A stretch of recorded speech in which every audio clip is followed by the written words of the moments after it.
आज हमारा जो टॉपिक रहेगा वो टाइप्स ऑफ ओव्यूल्स को लेकर रहेगा। लास्ट क्लास में मैंने आपको स्ट्रक्चर ऑफ ओव्यूल बताया था, जिसमें मैंने आपको कहा था ये सबसे मोस्टली पाया जाने वाला ओव्यूल है एंजियोस्पर्म के अंदर, जिसे अपन बोलते हैं एनाट्रोपस।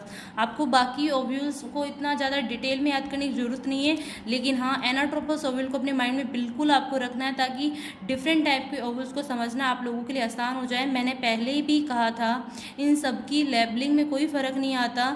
जो बेस रखा गया हमने बीजांड या ओव्यूल के डिफरेंट टाइप का, वो ये बेस रखा गया कि हर बार ऐसा नहीं होगा कि चैलेजा, माइक्रोपाइल, हाइलम, फ्यूनिकल, न्यूसिलस, ये माइक्रो एम्ब्रियोसेक इसी पोजीशन में इसी तरह दिखे। कभी कभार इनकी शेप में अपन कह सकते हैं, कभी कभार इनकी पोजीशन में, आपस में इनके रिलेशन में, इनके ओरिएंटेशन में फ़र्क आ जाता है। उसी फ़र्क को लेकर हम डिफरेंट टाइप के ओव्यूल्स को डिस्कस करेंगे कि कभी कभार ऐसा हो जाता है कि माइक्रोपाइल के जस्ट सामने चैलेजा नहीं होगा या फ्यूनिकल की पोजीशन थोड़ी सी वेरी कर जाएगी। उसी की ओरिएंटेशन को लेकर हम डिफरेंट टाइप के ओव्यूल्स को आज स्टडी करेंगे। तो यहाँ पर मैं कुछ डायग्राम आपको दिखा रही हूँ जो डिफरेंट टाइप के ओव्यूल्स के हैं। देखो, पहले तो आपको अपने माइंड में इन डिफरेंट टाइप के ओव्यूल्स के नेम को याद करना पड़ेगा। वन बाय वन मैं आपको 2-3 बार रिपीट कर देती हूँ ताकि हम इन वर्ड से विजुअल हो जाएं। पहला जो आपको ओव्यूल का टाइप दिख रहा है, इसे ऑर्थोट्रोपस या एट्रोपस कहते हैं। दूसरा जो दिख रहा है हेमीट्रोपस, हेमीट्रोपस मतलब अर्ध प्रतीप, और जो ऑर्थोट्रोपस है मतलब रिजु बीजांड। जो तीसरा दिख रहा है कैम्पाइलोट्रोपस, चौथा दिख रहा है एम्फीट्रोपस, और पांचवा जो दिख रहा है सिरसिनोट्रोपस, और छठा जो मैंने आपको पहले ही बता रखा है एनाट्रोपस। ऐसा कुछ नहीं है कि सीक्वेंस वाइज ही आपको अपने माइंड में रखना है, लेकिन हाँ अगर हम ऑर्थोट्रोपस को अपने माइंड में लेकर बाकी सबको समझेंगे तो हमारे लिए बहुत आसान हो जाएगा बाकी ओव्यूल की पोजिशन को जानना। तो वापस मैं रिपीट कर रही हूँ, टोटल 6 टाइप के ओव्यूल्स हैं: ऑर्थोट्रोपस, हेमीट्रोपस, कैम्पाइलोट्रोपस, एम्फीट्रोपस, सिरसिनोट्रोपस, और सबसे the most important mostly present in angiosperm is anatropous. Hindi में बात करें, रिजोबीजांड, अर्धप्रतीप, वक्र, अनुप्रस्थ, कुंडलित और प्रतीप बीजांड। देखो, पहला माना जाता है कि ये जो पहला जो ओव्यूल आपको दिख रहा है, लेबलिंग आप लोगों को मैंने नहीं करी है। जब आप डायग्राम बनाएं तो लेबलिंग आप खुद करेंगे ताकि बार बार लेबलिंग करें तो आपको याद रह जाए। तो अगर हमने देखा है कि ये हमारा ओव्यूल का बॉडी पार्ट है, मतलब इसकी बॉडी है जिसे न्यूसिलस कहते हैं, मतलब बीजांड गाय कहते हैं। ये इसका एम्ब्रियोसैक है, ये इंटेगुमेंट है, ये माइक्रोपाइल है, ये चैलेजा है, और ये इसका क्या है, फ्यूनिकल है। आप अगर देखें तो ये जो टाइप है ओव्यूल का, सबसे प्रिमिटिव टाइप माना जाता है, जो बहुत ही सिंपल टाइप का होता है। इसके अंदर आपको क्या सीखना है कि जब हमारा माइक्रोपाइल, हमारा चैलेजा और हमारा फ्यूनिकल तीनों एक ही स्ट्रेट लाइन पर हो। तो आप देख सकते हैं तीनों एक ही लाइन पर हैं, लेकिन एनाट्रोपस में क्या ऐसा था? नहीं। यहाँ पर देखो फ्यूनिकल इधर हो गया है, बिल्कुल सामने की तरफ नहीं है, स्ट्रेट लाइन नहीं बना रहा है। स्ट्रेट लाइन में सिर्फ चैलेजा और माइक्रोपाइल ही है। लेकिन जो प्रिमिटिव टाइप का जो ओव्यूल होता है उसके अंदर अगर हम बात करें तो यहाँ पर माइक्रोपाइल मतलब बीजांड द्वार, निभाग और हमारा बीजांड व्रत एक ही रेखा पर होंगे या एक ही सीधी लाइन पर होंगे, उसे अपन बोलते हैं ऑर्थोट्रोपस, एट्रोपस। वापस बात ध्यान रखना, मैंने इसकी लैंग्वेज यहाँ लिख रखी है कि ऐसे ओव्यूल जिनके अंदर माइक्रोपाइल, चैलेजा और फ्यूनिकल एक ही स्ट्रेट लाइन पर प्रेजेंट होते हैं, उन्हें अपन क्या बोलते हैं? ऑर्थोट्रोपस, जो सबसे प्रिमिटिव सिंपल टाइप के होते हैं। इस ऑर्थोट्रोपस को ही आप अपने माइंड में रखकर बाकी सारे ओव्यूल को बहुत आसानी से सीख सकते हैं। अब आपको करना क्या है? आपको थोड़ा सा एंगल बनाना है, रोटेट करना है एंगल वाइज, ताकि आपको डिफरेंट टाइप के ओव्यूल्स मिल जाए। अगर आप इस ऑर्थोट्रोपस को ध्यान से सुनिएगा, अगर आप इस ऑर्थोट्रोपस से सुनिएगा, अगर आप इस ऑर्थोट्रोपस को 90 डिग्री के एंगल पर, अब ये ऐसे है, इसको 90 डिग्री के एंगल पर रोटेट कर देंगे तो आपको जो दूसरा ओव्यूल मिलेगा वो किस टाइप का हो जाएगा? हेमीट्रोपस। कुछ नहीं करना, इस ऑर्थोट्रोपस वाले को 90 डिग्री के एंगल पर आपको क्या करना है? घुमाना है, जिससे ये वाली शेप आएगी, और इस बनने वाली शेप वाले ओव्यूल को हम क्या बोलते हैं? हेमीट्रोपस। हेमीट्रोपस क्या मतलब? आधा हमने इसको घुमा दिया है। ऐसा करने से आप खुद कंपेयर कर लीजिए क्या अब ये लाइन बोलना बिल्कुल अप्रोप्रिएट होगा क्या कि माइक्रोपाइल, चलेजा और फ्यूनिकल एक ही लाइन पर है? बिल्कुल नहीं, क्योंकि यहाँ पर फ्यूनिकल नीचे रह गया है और माइक्रोपाइल और चलेजा एक ही लाइन पर हैं।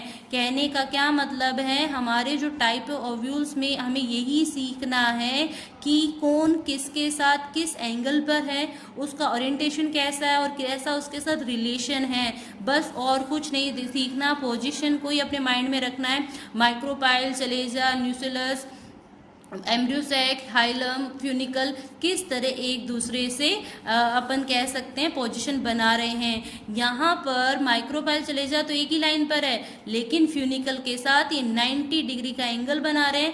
दैट्स वाई हम इस ओव्यूल को बोलते हैं हेमीट्रोपस। ऑर्थोट्रोपस को हमेशा अपने माइंड में रखोगे तो आपको बाकी सभी प्रकार के ओव्यूल समझ आ जाएंगे। अब देखो, अगर हम या तो हम हेमीट्रोपस को 90 डिग्री और घुमा दें या फिर ऑर्थोट्रोपस को 180 डिग्री के एंगल पर घुमा दें, तो हमारे पास जो पोजीशन आएगी वो ये वाली आएगी, जो कौन सी है, एनाट्रोपस। तो एनाट्रोपस जो सबसे मोस्टली प्रेजेंट होता है हमारा ओव्यूल, उसमें आपको क्या करना होता है कि अगर आप ऑर्थोट्रोपस वाले को 180 डिग्री के एंगल पर घुमा देंगे तो आपको इस तरह की इमेज मिलेगी। तो यहाँ पर देखो, हम कह सकते हैं कि माइक्रोपाइल ऑर्थो क्या है, स्ट्रेट लाइन बना रहे हैं, लेकिन जो हमारा फ्यूनिकल है वो थोड़ा सा एक साइड में रह गया है। तो ये कौन सा टाइप हो जाएगा, एनाट्रोपस। तो 3 टाइप हमने सीख लिए। जब तीनों एक ही लाइन पर हैं, मतलब सब जन एक ही लाइन पर है, ऑर्थोट्रोपस।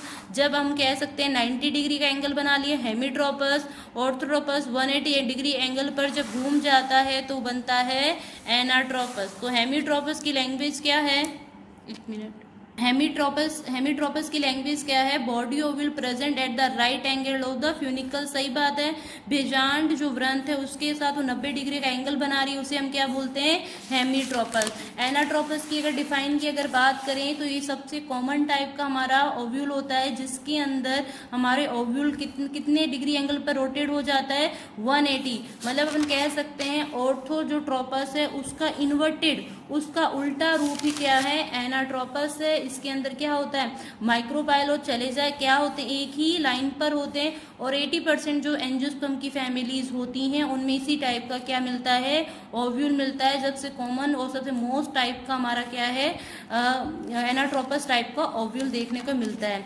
अब देखो, अब आगे अपन थर्ड टाइप के मतलब 4 टाइप के ओव्यूल की बात करते हैं, कैम्पाइलोट्रोपस, वक्र बीजांड। इसमें अगर आप देख सकते हैं, इसमें मैंने न्यूसिलस मतलब बीजांड काय को ही थोड़ा सा कर्व्ड कर दिया, मतलब थोड़ा सा घुमा दिया है।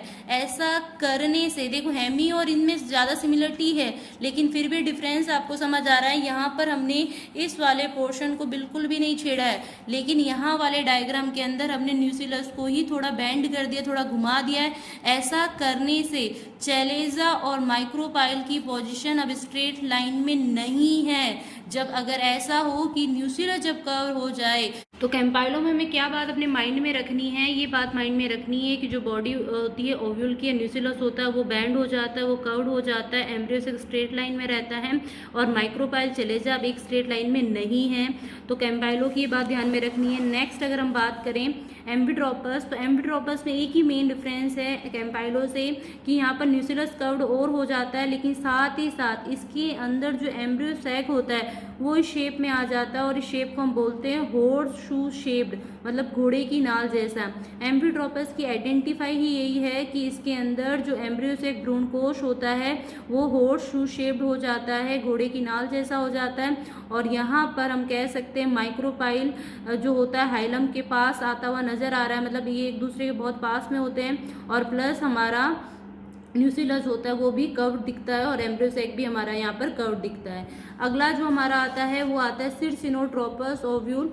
इस सिरसिनोट्रोपस ओव्यूल को अगर हिंदी में अपन बात करें तो कुंडलित बीजांड है, तो नाम से समझ आ रहा है कि इसको हमने कोल्ड किया है। अब अगर मैं ये बात आपके सामने रखूं कि जो ऑर्थोट्रोपस है, इस ओव्यूल को अगर मैं 360 एंगल पर रोटेट कर दूं, या फिर मैं बोलूं कि मैं इसको 180 डिग्री पर रोटेट कर दूं, तो वापस हमारे पास जो इमेज आएगी ऐसी आएगी। लेकिन यहाँ पर ध्यान में क्या करना है, रखना है कि जो फ्यूनिकल होता है ना, वो फ्यूनिकल 360 डिग्री के एंगल पर क्या हो जाता है, रोटेट हो जाता है, मतलब पूरे बीजांड को या पूरे ओव्यूल को कवर कर लेता है, जिसकी वजह से ऐसी शेप आती है माइक्रोपाइल। और सारे अपनी एक स्ट्रेट लाइन पर ही हैं, लेकिन फ्यूनिकल 360 डिग्री के एंगल पर रोटेट होने जाने की वजह से ओव्यूल को कवर कर लेता है। और इस टाइप के हमारे ओव्यूल को हम बोलते हैं सिरसिनोट्रोपस। तो सिरसिनोट्रोपस इस टाइप का हमारा ओव्यूल हो गया। इसकी थ्योरी की अगर अपन बात करें, अगर 360 डिग्री के एंगल पर टर्न हो जाता है बॉडी का ओव्यूल, तो फ्यूनिकल पूरा उसे कवर कर लेता है, उसे अपन बोलते हैं सिरसिनोट्रोपस। इसका सबसे इंपॉर्टेंट एग्जांपल कैक्टस आपको अपने माइंड में रखना है। हेमीट्रोपस की अगर बात करें तो मैंने आपको कहा था जो न्यूसिलस है वो कवर हो जाएगा और एम्ब्रियोसेक घोड़े की नाल जैसा हो जाएगा। इसका एग्जाम्पल अगर याद रखना है तो पोपी याद रख लेना। और सबसे मोस्ट इंपॉर्टेंट जो हमने बात की थी एनाट्रोपस की, तो मोस्टली एंजियोस्पर्म में यही होता है और आपको इसी को अपने अच्छे से माइंड में रखना है। कैम्पाइलो में आपको कैप्सेला या क्रूसीफेरी की जो फैमिली का मेंबर है इसे अपने माइंड में रखना है। सारे एग्जाम्पल नहीं याद रह सकते, तो मेन एग्जाम्पल आपको याद रखने हैं। और मेन बात क्या ध्यान में रखनी है, हर ओव्यूल की मेन बात ये ध्यान में रखनी है कि सबकी ओरिएंटेशन, सबकी पोजीशन एक दूसरे से वेरी करती है। इसी बात को लेकर हमने इस डिफरेंट टाइप के ओव्यूल को पढ़ना है। और फिर हेमी में हमने क्या सीखा था, 90 डिग्री का एंगल। ऑर्थोट्रोपस जो होता है सिर्फ प्रिमिटिव टाइप का होता है। और यहाँ पर अपन बात कर सकते हैं, तो एग्जाम्पल इतने इंपॉर्टेंट जो जिन जिन ओव्यूल के हैं वो मैं आपको बता देती हूँ। अब मैं आपको सारे ओव्यूल के एक डायग्राम दिखाती हूँ। तो ये जो डायग्राम है इसे प्लीज़ आप अपने माइंड में रखना, इस डायग्राम की प्रैक्टिस करना। ये सारे डिफरेंट टाइप के 6 ओव्यूल्स हैं। पहला दे रखा है ऑर्थोट्रोपस, दूसरा एनाट्रोपस, हेमीट्रोपस, एम्फीट्रोपस, कैम्पाइलोट्रोपस और सिरसिनोट्रोपस। फ़र्क बस इतना ही है कि एक दूसरे से किस एंगल में है, इनका एक दूसरे के साथ रिलेशन कैसा है, कि इनका ये माइक्रोपाइल, चलेजा, हाइलम, फ्यूनिकल्स और इनका ओरिएंटेशन कैसा है। इसी के बेस पर हमने इन डिफरेंट टाइप के ओव्यूल्स को पढ़ना है, समझना है, सीखना है। मेन बातें आपको इसकी माइंड में रखनी है, जो मैं एक बार फिर रिपीट कर देती हूँ। ऑर्थोट्रोपस में क्या याद रखना है कि माइक्रोपाइल, चलेजा, फ्यूनिकल, हाइलम ये सारे एक ही स्ट्रेट लाइन पर होते हैं। हेमी के अंदर फ्यूनिकल के साथ 90 डिग्री का एंगल बना लेते हैं। कैम्पाइलो में न्यूसिलस कर्व हो जाता है, जिसकी वजह से माइक्रोपाइल, चलेजा एक लाइन में नहीं रहते हैं। एम्फी के अंदर एम्ब्रियोसेक जो होता है होर्सशू शेप का हो जाता है। सिरसिनोट्रोपस के अंदर एक ओव्यूल हमारा कोविड हो जाता है, जो फ्यूनिकल की वजह से पूरे ओव्यूल को कवर कर लेता है। और एनाट्रोपस जो आपको सबसे इंपॉर्टेंट टाइप का ओव्यूल है मानना है, ये आपको याद रखना ही है। और प्लस कुछ मेन बातें यहाँ पर छोटा सा एक्स्ट्रा पॉइंट लिख लेते हैं अपन। ये माना जाता है कि मोस्टली जो हमारे ओव्यूल के जो कवर होते हैं उन्हें अपन इंटेगुमेंट कहते हैं, इनर और आउटर अध्यावरण कहा जाता है। अगर किसी ओव्यूल पर 2 इंटेगुमेंट है, ऐसे ओव्यूल को अपन बोलते हैं बाईटेगमिक। तो बाईटेगमिक का मतलब हो गया 2 इंटेगुमेंट, मतलब उसके अंदर 2 अध्यावरण है।